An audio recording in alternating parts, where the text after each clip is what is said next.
How's it going, y'all? This is Rickman1993, and recently a lot of Lord of the Rings Online content creators, myself included, have noticed a lot of new players joining up, which is absolutely amazing. I think this game absolutely deserves that. So I imagine if you are a new player, you may have a few questions like, what class should I try first? Or I don't have a lot of friends that play this game, so what would be the best class to solo as? Well, hopefully I'll be able to help you out with that. So I'm not going to beat around the bush, so in my opinion the best class to begin with or solo as is the champion.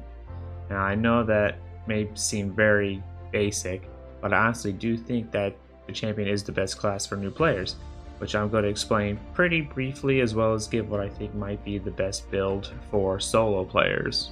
So the main reason I think champions are great for soloers and new players is essentially their damage output. Champions are a DPS class, which DPS means damage per second, so their main focus is to deal out as much damage as possible. While you could also do damage dealing classes like the Captain or the Guardian, that's not really their main focus, plus they can only wield one weapon. So Captains are a support class, so their focus is to buff any other players that they're playing with, and Guardians are tanks, so they're the damage sponges of the group. But really your purpose as a champion is just to dive straight in and take out the enemies, especially the bosses, as quickly as you can before they either take you out or anyone in your fellowship out.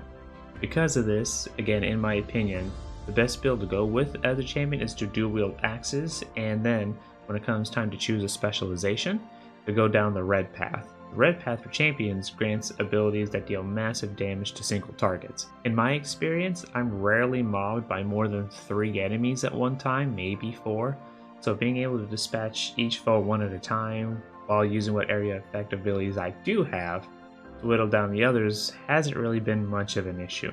Talking about weapons of choice, axes, both one and two-handed, have a small chance to lower the armor of your opponent. So combining this with massive single target damage will greatly boost the speed at which you can slay your foe and go on about your merry way enjoying Middle Earth.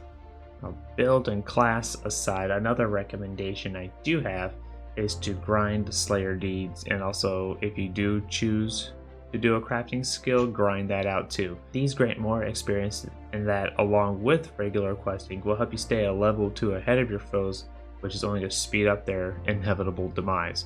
Plus, as you finish out the deeds, you'll get Lord of the Rings Online points, which you can use to buy mounts or extra buffs, XP boosts, things like that. And also you'll get a new title, like Watcher of Rose or Spiderfoe and others. So I hope that helps you out. I really want to thank you for taking the time to listen, and if you liked the video, don't forget to follow me on Twitch and subscribe here on YouTube. That really helps out a lot. This build is what I'm currently using when I stream on Twitch and YouTube, which I stream at 8 p.m. Central Time. So if you wanted to see this build in action, don't hesitate to stop by. I want to thank you again, and I will catch you later.